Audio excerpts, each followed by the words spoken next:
Olá, segunda-feira, tudo bem com vocês? Então hoje vamos fazer uma revisão extremamente importante, tá? Que é a parte sobre os movimentos retilíneos. Entende-se por movimento retilíneo o movimento retilíneo uniforme e o movimento retilíneo uniformemente variado, tá? Que nós vimos no finalzinho do ano passado. No movimento uniforme, o que é uniforme? Velocidade. A velocidade é sempre a mesma. Velocidade é a constante. Já no movimento retilíneo uniformemente variado, a velocidade não é a constante, mas existe uma grandeza constante. Que grandeza é essa? A aceleração. Então aqui nesse movimento eu tenho a aceleração, tá? Diferente de zero constante, e aqui eu não tenho aceleração, a aceleração é igual a zero. Tudo bem? Então coloca aí. Então aqui, ó, velocidade constante, aceleração zero. Aqui a aceleração constante, porém diferente de zero, tá? Então vamos lá, né? O que é esse movimento retilíneo uniforme? Que a partir de hoje, desde o ano passado, finalzinho do ano passado, eu chamo apenas de MRU, tá? Então o que é esse MRU? Esse MRU é o movimento que o vetor velocidade de um corpo se mantém o quê? Constante. Observe, quando eu falo constante, eu não estou falando que é igual a zero. Se for igual a zero, não tem movimento. Então, eu preciso ter movimento para que aconteça o MRU. Tá? Então, a velocidade ela é constante, porém diferente de zero. Algumas informações. Então, aqui eu vou impor que a velocidade é sempre a mesma em todos os pontos da trajetória. Então, na equação da velocidade média, eu posso tirar um m, né? Eu posso tirar esse mzinho de médio, tá? Porque a velocidade sempre é a mesma, então eu posso chamar apenas de v. Porém, a equação v delta s sobre delta t continua sendo válida, tá? Força resultante nesse tipo de movimento é igual a zero pela primeira lei. Nós já vimos isso lá nas leis de Newton. O que as leis de Newton falavam? Se o corpo estiver parado, ou seja, em repouso, força resultante é zero. Se o corpo estivesse nesse movimento aqui, ó, no movimento retilíneoforme, isso aqui também é verdade. Força resultante também é igual a zero. Tá? E aí a aceleração é zero. Nesse movimento aqui não existe aceleração. Bom, como que eu vou calcular então a função horária? O que é uma função horária? É uma função que depende do tempo, tá? E também do espaço. Às vezes a gente costuma falar assim, a função horária da posição do movimento uniforme. Então é uma função que depende do tempo e do espaço, tá? Observe que velocidade média delta sobre delta t, eu posso dar agora o m, né? Então fica v, S final menos S inicial, dividido por t final menos t inicial. Aqui, normalmente, a gente chama esse t inicial igual a zero. Tá? Quando o cronômetro começa a marcar o tempo, ele sai normalmente do zero. Então, esse tempo inicial zero. Então, coloca esse v do outro lado e vai ficar como equação. Ó. Fica assim, ó. Espaço final é igual ao espaço inicial mais a velocidade pelo tempo. Né?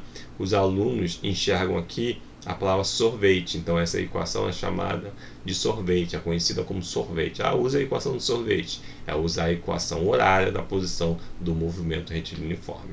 S final é igual a S inicial mais o produto da velocidade pelo tempo. Observe que S e T são variáveis, né, grandezas variáveis, e S inicial e V são grandezas constantes. Então precisa memorizar essa equação do movimento retilíneoforme, tá? Ela é importante.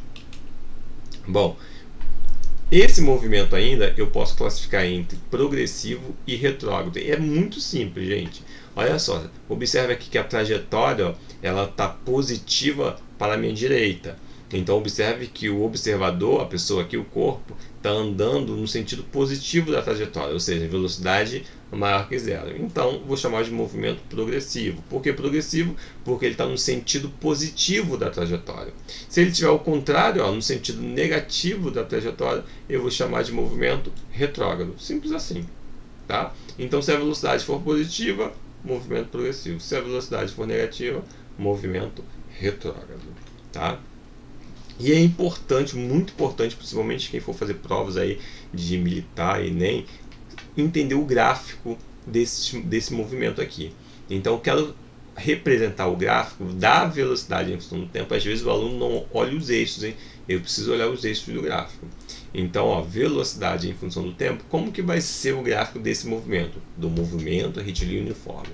Observe que a velocidade é sempre a mesma. Se a velocidade é sempre a mesma, a velocidade tem que ser uma reta constante. A reta, o gráfico desse movimento tem que ser uma reta constante, uma reta que não vai mudar.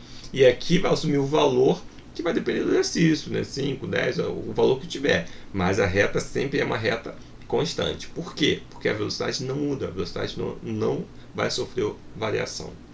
Como esse gráfico aqui está em cima do eixo positivo da velocidade, é um movimento que progressivo, tá? Se o gráfico estiver abaixo do eixo positivo, ou seja, se o gráfico estiver aqui nessa parte negativa da velocidade, é um movimento retrógrado, tá? Só isso. Agora eu vou trocar. Agora eu quero o gráfico S vezes T. Hein? O aluno confunde gráfico VT. Gráfico VT é esse daqui. Ó. Agora vamos para o gráfico ST. Eu quero representar o gráfico ST para uma velocidade maior que zero, para um movimento progressivo. Então observe que para o movimento progressivo eu coloquei aqui o eixo ST e se a velocidade é positiva, esse deslocamento ele vai aumentando ao longo do tempo. Então, o que eu vou encontrar? Uma reta crescente. Tá? Então, o gráfico desse movimento sempre vai ter que ser uma reta crescente. Agora, vamos fazer o mesmo gráfico ST, mas para o movimento retrógrado, velocidade negativa. Então, se a velocidade é negativa, o movimento é retrógrado, o S ele vai caindo ao longo do tempo. Então, eu tenho uma reta decrescente. Então, S em função de T vai ter que ser uma reta decrescente.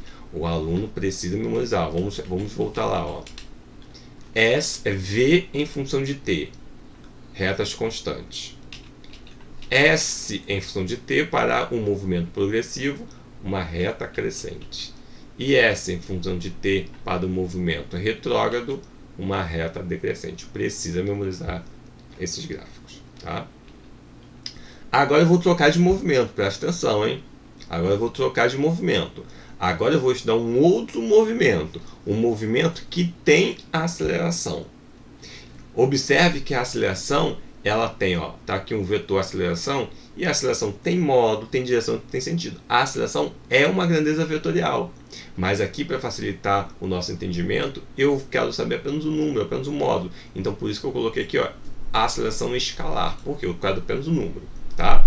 E sempre quando o movimento tem a aceleração, eu vou classificar esse movimento, tem uma aceleração constante, tá? A aceleração nesse movimento ela é constante, porém diferente de zero. Então esse movimento eu vou chamar de movimento retilíneo uniformemente variado. Tá? Movimento retilíneo uniformemente variado. Porém, o que é essa grandeza da aceleração, gente? A aceleração é sempre a mudança de velocidade.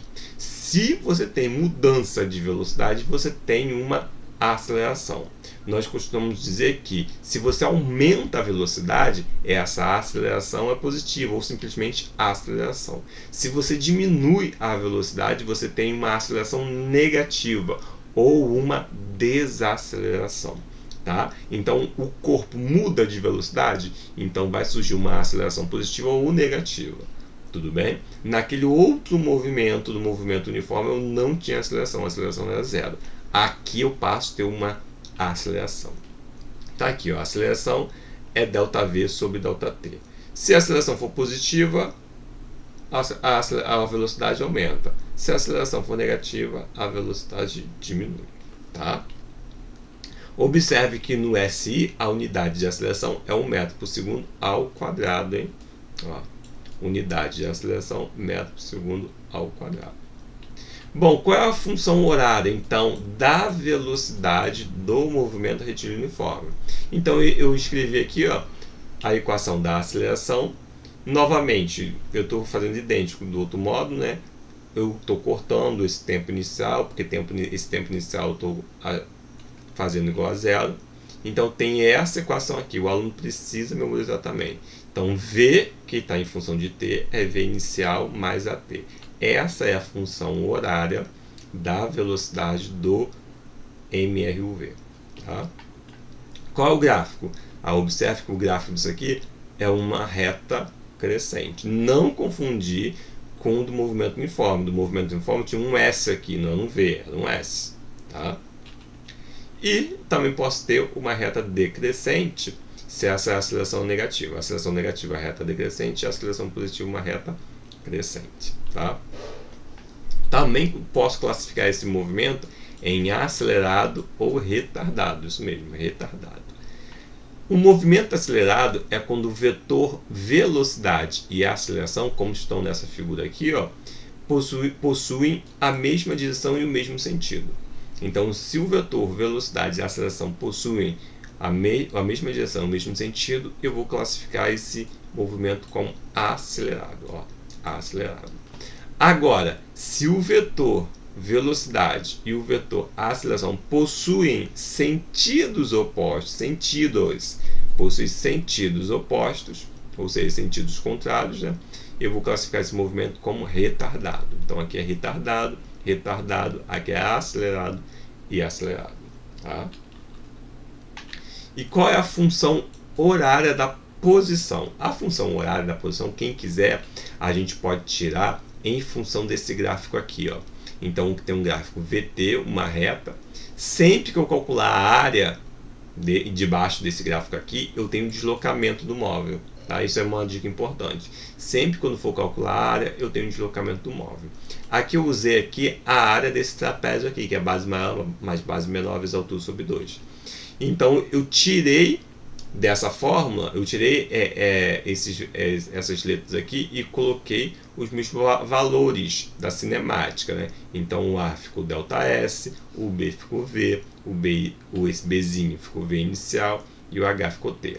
Então com essa equação aqui, eu vou chegar nessa equação final, que é o S, que está em função de T, é o S inicial mais V inicial vezes tempo, mais a aceleração vezes tempo ao quadrado dividido por 2. Essa equação aqui é a equação horária da posição do movimento retilíneo uniformemente variado. Precisa ser memorizada. Tá? Observe aqui se eu tenho uma equação 0 é igual a mais 5t mais 2t ao quadrado dividido por 2.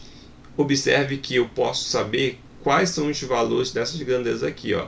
O S inicial vai ser o 0, o V inicial vai ser o 5 e o A vai ser o 2. Tá? Qual vai ser o gráfico, então? Ó? ST do movimento uniformemente variado. O gráfico serão parábolas. Por que parábolas? Porque é uma função quadrática. Ó. É uma função quadrática. Então, os gráficos dessas funções quadráticas, elas são parábolas. Se a aceleração for positiva, concavidade voltada para cima. Se a aceleração for negativa, concavidade voltada para baixo. Precisa memorizar esses gráficos, hein?